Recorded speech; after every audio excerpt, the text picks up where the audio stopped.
Hey guys, welcome to this behind the scenes look at elevated systems. As always, I'm your host CJ, and today I thought I'd give you a little look behind the scenes of what happens after one of my PC build videos is shot, edited, and uploaded. I'll also take some time to answer a few of your questions, including the biggest one. What happens to the PCs that I build after I'm done with them, and why I can't just give you one?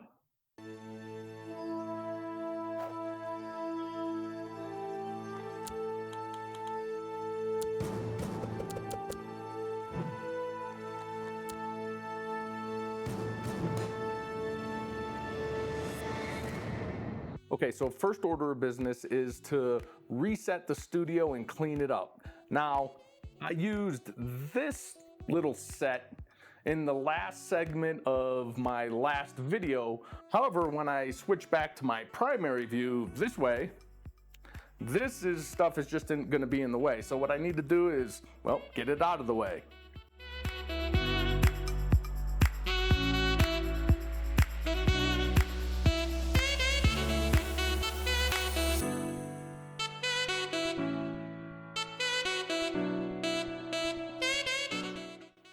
Okay, I also need to reset my overhead shot. So to answer a few of your questions, the overhead camera I use, or the camera I use for my overhead shots, is a Panasonic Lumix FZ300. It's a fixed lens camera with an Audio Technica pencil mic, which captures secondary audio. So for any of those who've seen my videos and my primary audio, which is the Sennheiser lavalier mic that I use, sometimes the button's in a really bad place, so I reposition my transmitter and I mute or turn it off.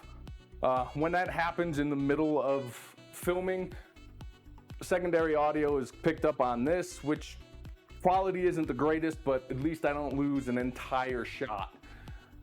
But I do have to reposition my overhead lights.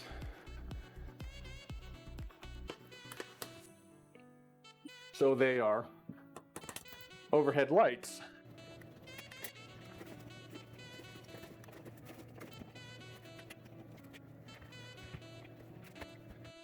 Okay, this isn't so much behind the scenes, but I guess kind of in front of the scenes. This is what I'm sitting and looking at when I'm filming and you're sitting and looking at me. So my primary camera is another Panasonic Lumix. This is the G7 with just the standard kit 14 to 42 millimeter lens. It's on a really cheap tripod and a very simple teleprompter. I use my HP 2-in-1 laptop as my teleprompter here. So that's what that looks like. So I basically sit in front of a camera and read a script. Now behind here is, I guess, my wall of cases. I got a few cases left on the shelf. All of these cases are empty, and you're gonna see why that is in a minute, except the Inwin B1.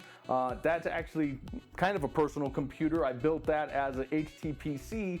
However, you'll also see in a minute that I needed the M.2 drive out of that to do my last build in, because again, I'm not independently wealthy, so I reuse parts and builds because it's practical.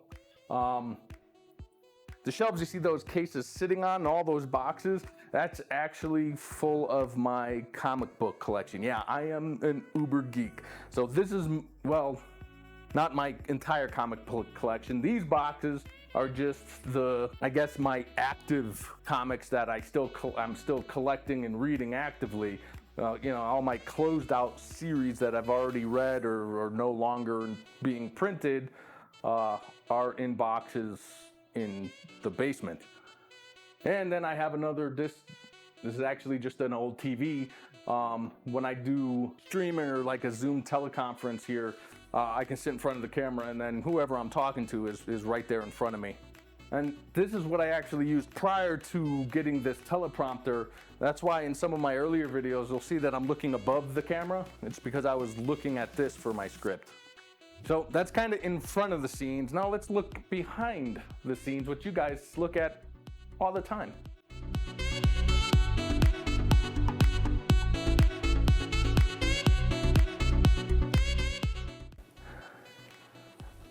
So I try to keep the decor in my office studio to a minimum because, like I mentioned before, I live in Colorado and it's just extremely dusty here at 7,000 feet. But every week I still need to clean and dust everything. So while the most heavily used tool in this office would definitely be a cross-tip screwdriver, the second most used tool is a Swiffer.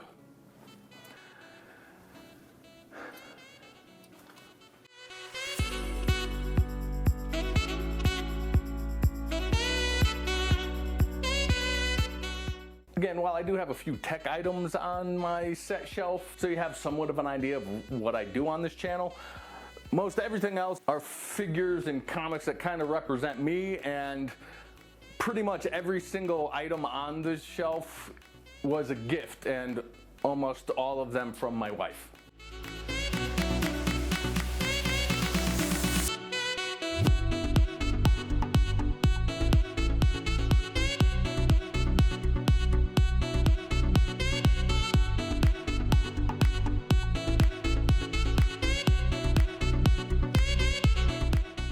Batman Rebirth #1 Art Germ variant, signed by Tom King. Now, this is probably the rarest, I guess, collectible I have. This is the Oblivion Song #1 special edition box set. And this is a comic by Robert Kirkman, better known as the creator of The Walking Dead. And it's not the most valuable. The box set cost $200, but when they were supposed to produce just 1,000 of them, only 600 were actually made and shipped. So I have number 769 of 1,000, but only a 600 actually ever shipped. My little Tyrion Lannister, because, you know, I drink and I know things. And guys, if you're not familiar with the story of this helmet up here, you can watch my introduction video. It's one of the first videos I made on the channel. And it'll give you the whole story of why there's some military Kevlar helmet sitting on my shelf. A picture of my wife and I in Baghdad in 2005.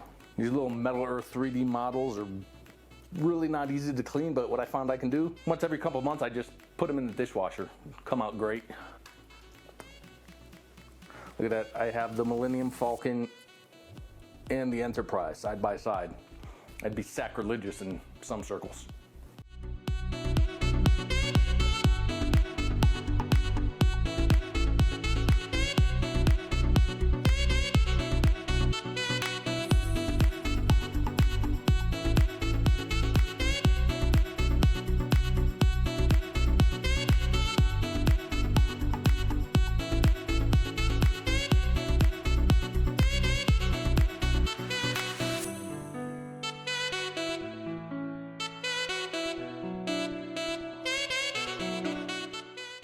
Okay, so now the biggest question. What happens to all these computers I build on this channel week after week? Well, it's not that complicated. Computer, boxes, shelf.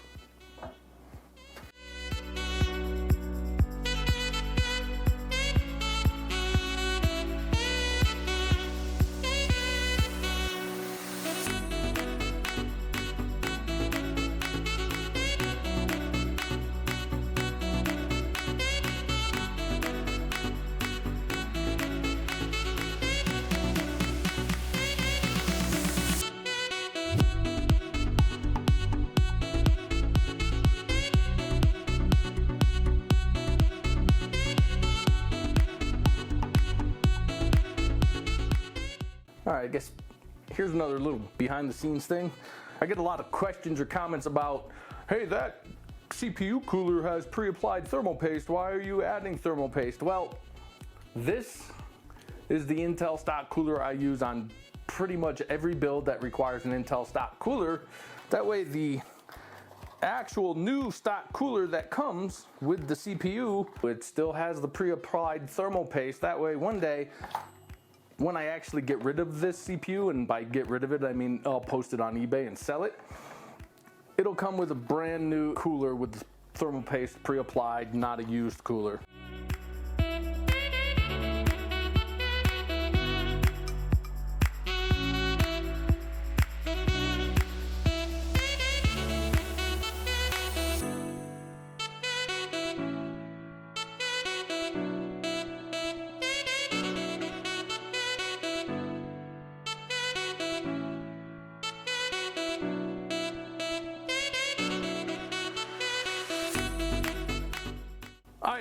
So that's it. That's a little behind the scenes look at elevated systems. So the main question, why do I take apart every computer that I build, box it up, and put it back on the shelf? Well, I don't have an infinite supply of components, so all of those parts, or a lot of those parts, will be used in a future build or a future video for a future project, such as this EVGA power supply I just took out of that PC and boxed back up. This will be used in my next video where I sleeve those ugly rainbow bright cables and use it in a new gaming PC build.